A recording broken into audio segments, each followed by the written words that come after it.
You, Neil, switching back to you now, Yep. have already said that you like a challenge. Yes.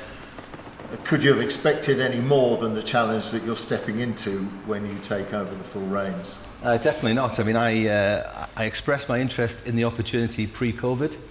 I didn't spend the time during lockdown regretting expressing that interest, but did realise it was going to serve up a very different set of challenges. But you know, the reality also is pre-COVID we'd always talk about look at the things we can control and concentrate on those things, and that'll continue to be the case. We'll be far more alert to the realities of what's happening out there. We are far more flexible than we've ever been. We have to make decisions far more quickly than we ever have had to, and that will continue.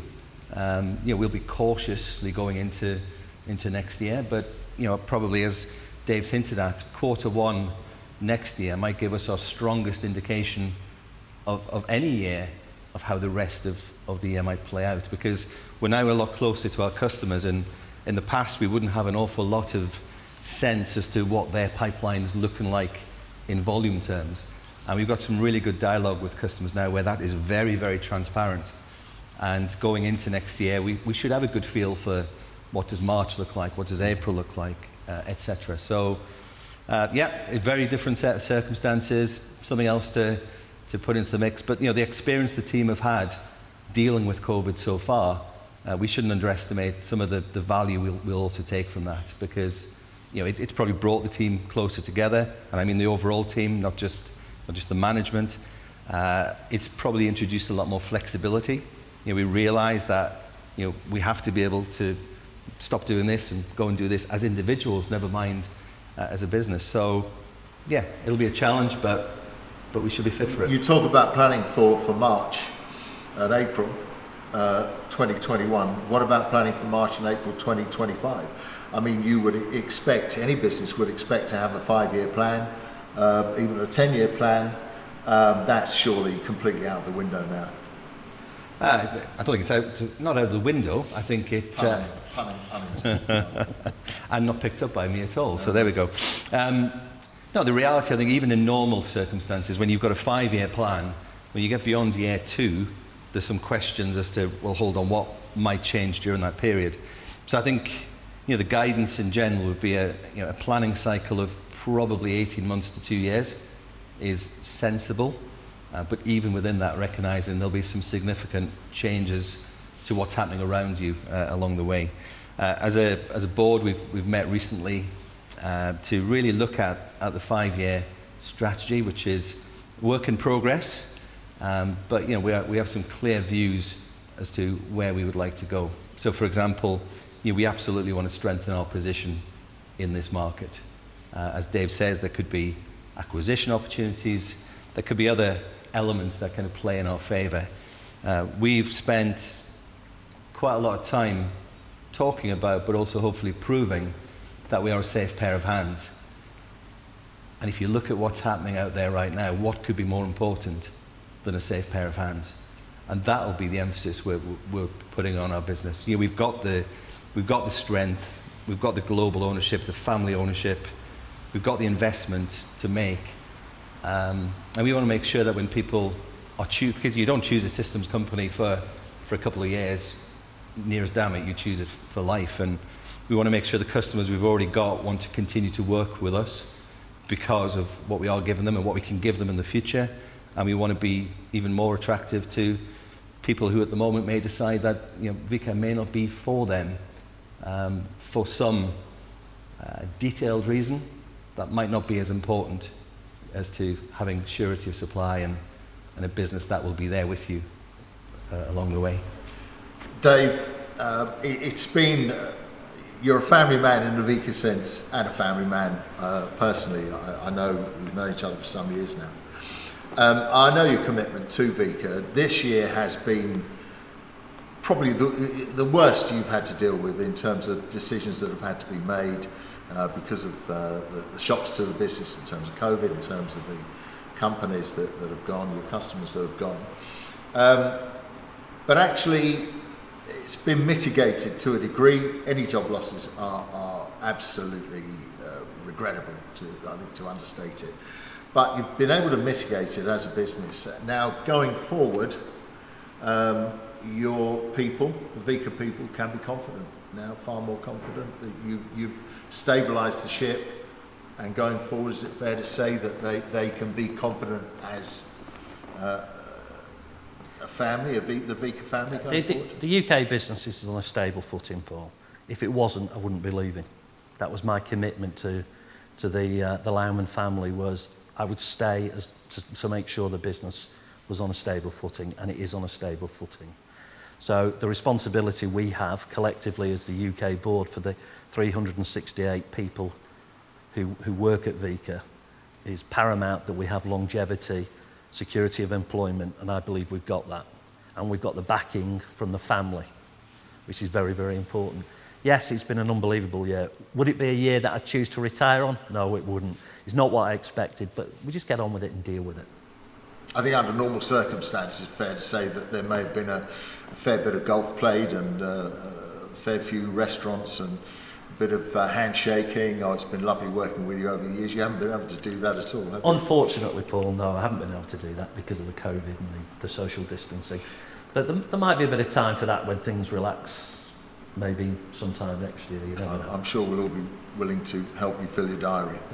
But of course, it'll be on our coin now. That's the problem, isn't it? So, let's talk about the both of you, similarities, differences, or whatever. I mean, you're both United supporters, I believe.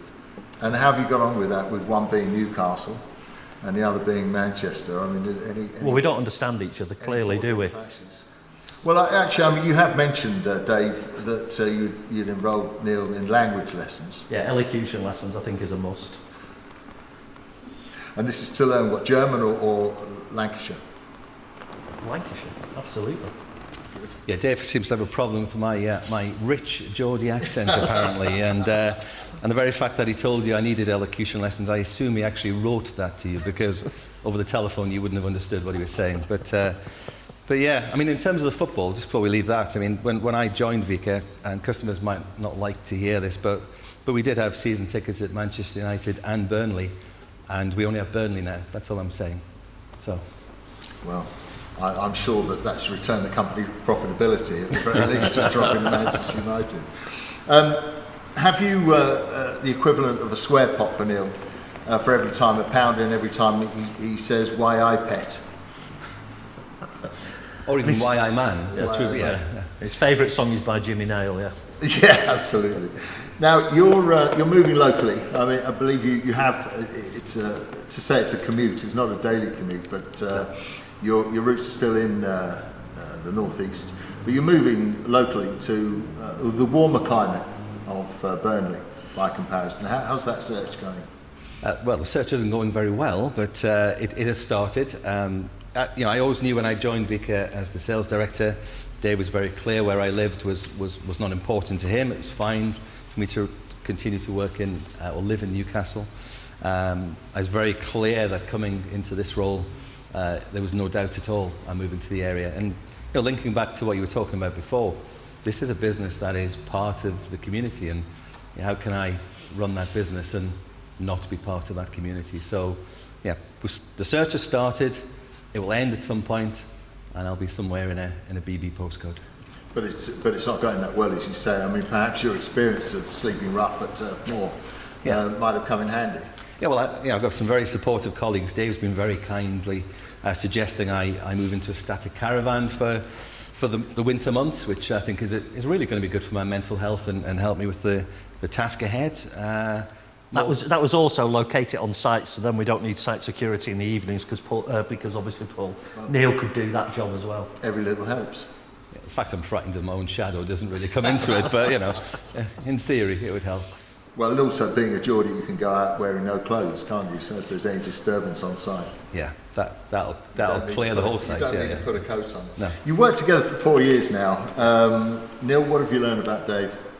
Very little. He's a very closed book. Biggest thing about Dave, I mean, when I met Dave for the first time, I knew I wanted to work with the guy, and that was very much about, he made me feel really good as a starting point. He just made me feel there was probably nothing I wouldn't be able to do. He was very warm, very inviting, very relaxed. I know he said he grilled me. He probably didn't grill me as much as I might have expected. He was just welcoming, and the passion that he had for the business was there to see. And again, it wasn't an artificial, oh well, that's when I met the guy, but in real terms, that's not how he works or how he lives his life. You know, that's just been a constant. He's absolutely passionate about the business, passionate about the area, about the team that we have in VEKA. Very, very human. Really encouraged me to relax a bit more, be a bit more human, and if I can get close to the kind of levels Dave's achieved on that kind of scale, then fantastic. He also likes things to move on pretty quickly, so he probably wants me to stop answering this question right now. But he's absolutely driven, and for a guy who's about to retire in a few months' time or a couple of months' time, there's no sign of that drive wavering. He has led us through the COVID challenge without doubt, and it's just another example of the big difference Dave Jones has made to this business. Tell us about your experiences with Neil.